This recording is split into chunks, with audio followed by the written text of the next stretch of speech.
Datuk Seri Najib Razak telah pun diberikan pengampunan melalui pengurangan hukuman 50% daripada 12 tahun penjara ke 6 tahun penjara dan denda dikurangkan daripada RM210 juta ke RM50 juta sahaja.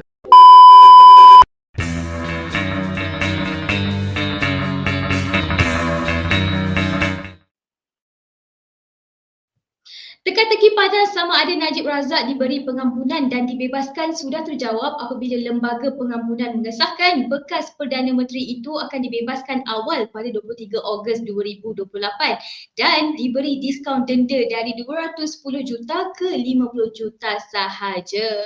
Ini bermaksud pengurangan hukuman sebanyak 50% diskaun. Sekaligus mendapat perhatian ramai dan pelbagai reaksilah yang diterima tentang isu ini.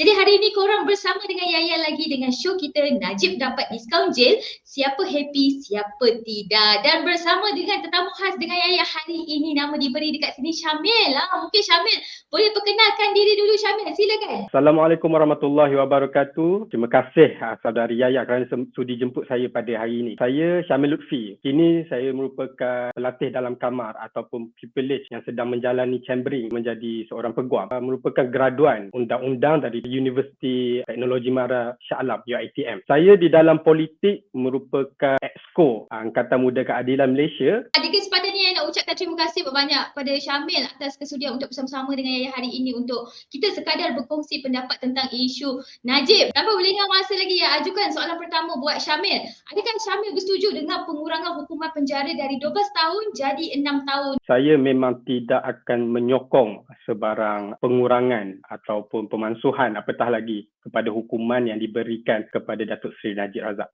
Untuk pengetahuan Yaya, kenapa hari ini saya berada di dalam politik? Kerana saya memilih untuk melawan sistem kezaliman yang telah ditunjukkan oleh Najib Razak pada pemerintahan beliau sebelum ini. So waktu tu saya tengah student, saya baru tengah bersekolah dan student. Waktu itu saya rasa kekacauan dalam sistem Malaysia ni disebabkan oleh Najib Razak ini. So saya memang tidak akan menyokong sebarang apa pengampunan yang diberikan untuk Najib Razak. Tapi pada hari ini kita akur dengan keputusan yang telah diberikan kepada beliau. Mungkin ada yang cakap, alah kesian dia kan bekas PM kan, banyak dia menyumbang untuk Malaysia ni, antaranya MRT yang kita guna pakai sampai sekarang kan. Katakanlah kalau nak potong dari 12 tahun tu, Syamil rasa berapa tahun yang sesuai dan layak untuk dikurangkan? Kalau nak cakap pasal sumbangan dia, pasal dia ni bekas PM. Tapi pada hemat, kalau nak ikutkan diri sendiri ni yang kita memang rasa marah kepada dia ni, saya tak nak bagi satu saat pun kurang untuk dia. Cuma apa yang kita kena fikirkan kat sini, kita hidup di dalam sebuah negara yang mempunyai undang-undang. Ada undang-undang dan budi bicara yang boleh dilihat dalam skop yang lebih besar dalam kes Najib Razak ni. Apa yang telah diberikan dalam keputusan pengampunan diraja baru-baru ini, itu adalah rasional sebenarnya apabila kita lihat dari segi aspek perundangannya. Najib Razak ini dia di-charge 3 pertuduhan yang telah dilakukan di bawah SRC ini. Ada 3 akta yang terlibat: pengubahan wang haram, penyalahgunaan kuasa. Awalnya itu di setiap akta yang berbeza ini, kesalahan-kesalahan ini akan melakukan hukuman-hukuman yang berbeza. Criminal breach, abuse of power, money laundering. Setiap ketiga-tiga ni sebenarnya ada punishment masing-masing. Final decision by Judge Muhammad Nazlan, dia cakap dia bagi concurrently iaitu 12 tahun yang sedang dijalan sekarang dan 210 juta perlu dibayar. Daripada sepatutnya 3 ni, dia jalani hukuman berbeza-beza,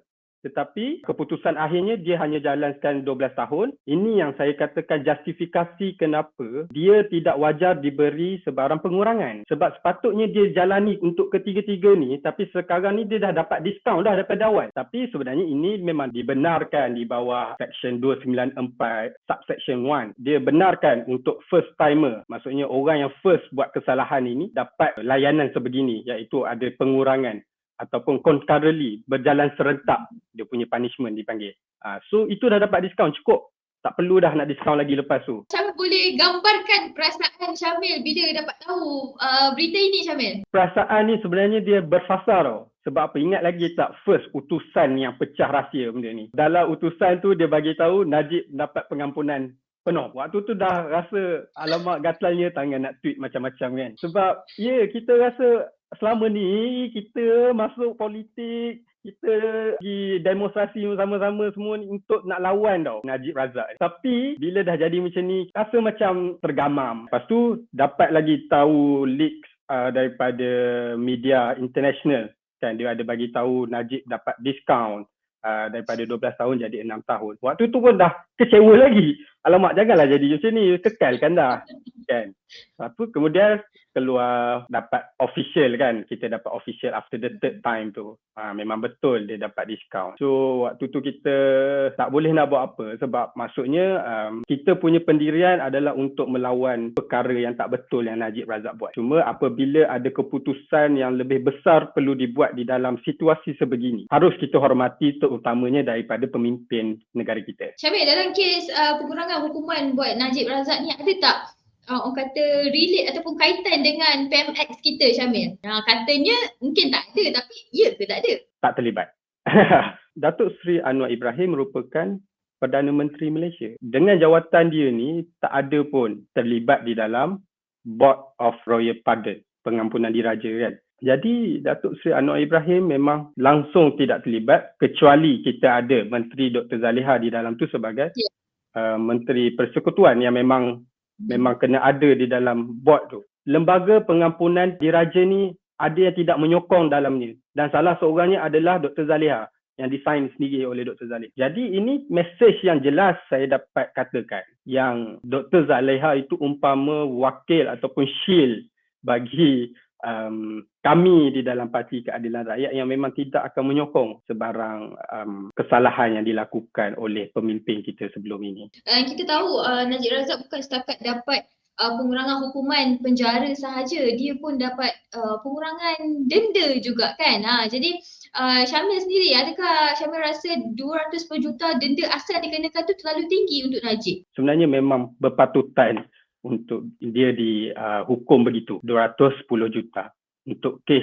yang dia curi 42 juta untuk SR. Jadi secara fitrah je kita lihat itu jumlah yang berlipat kali ganda daripada apa yang telah diambil dia. Kemudian dapat pengurangan ke 50 juta tu saya fikir masih tidak berbaloi reasonable lah sebenarnya. Cuma bila fikirkan balik masih mampu cover apa yang diambil lah, secara kita fikir secara logiknya begitulah kan. Ataupun adakah ini sekadar satu trik sahaja? Orang kata bagi diskaun besar jadi 50 juta, dan bila Najib mampu untuk bayar amount tersebut, lepas tu mereka akan menuduh Najib, memang Najib ni ada duit, memang Najib ni penyakau sebab memang dia ada banyak duit boleh bayar 50 juta tu. Orang kata ni satu trik je lah untuk Najib. Macam mana tu? Kita sendiri tahu yang Najib Razak ini keluarganya dari keluarga yang kaya raya. Keturunannya mungkin tak cukup lebih 7 keturunan, 4 kali 7 keturunan kita masih kaya lagi. So untuk beliau nak dapatkan that much of money, saya rasa there shouldn't be a problem for him. Okay, itu satu. Keluarga family background dia sendiri.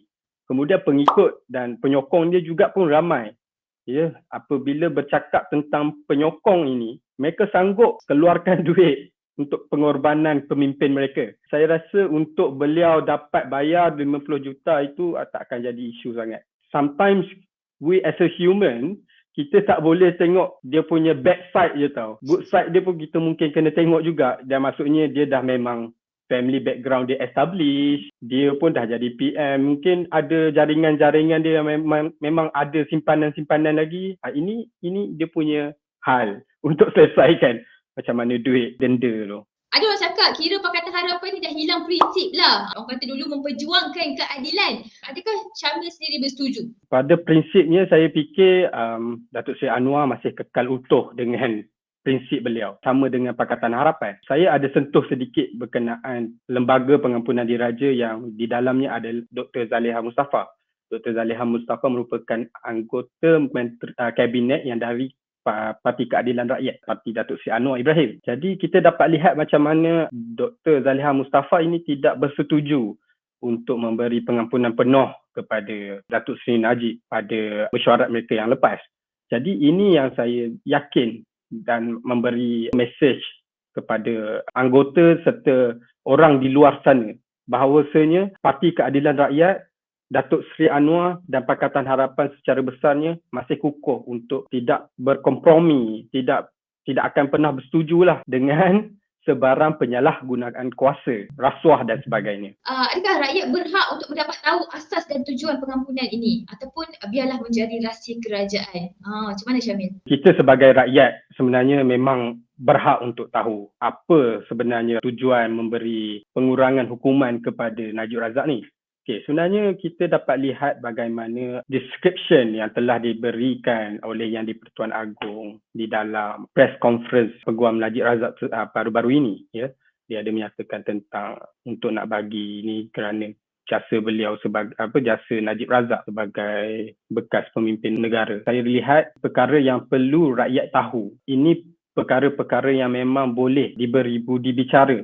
Bukan sekadar untuk pengampunan diraja. Namun kita rakyat biasa ni, sekiranya kita disabitkan kesalahan di bawah mahkamah, kita pun akan ada sesi untuk meminta pengurangan kepada hukuman yang telah disabitkan kepada kita. Maksudnya, ini merupakan perkara fundamental atau perkara asas kepada semua rakyat di negara ini untuk dapat hak pengurangan kepada diri sendiri. Kita sebagai rakyat, kita kena fikir semua orang layak untuk mendapat pengampunan ataupun pengurangan. Pada pendapat Syamil lah, adakah pemimpin-pemimpin DAP dah selesa untuk duduk bersama UMNO dalam kerajaan dan sanggup bertahan dengan tindakan seperti ini asalkan mereka terus memegang kuasa? Adakah Syamil bersetuju? Kerajaan perpaduan itu ditubuhkan kerana keperluan ketika itu untuk menjadi kerajaan. Dan kini kerajaan perpaduan itu telah sedikit menunjukkan pembaharuan yang ada di dalam sistem negara kita. Pengurangan hukuman ini pula, ia merupakan budi bicara yang di-Pertuan Agong. Jadi,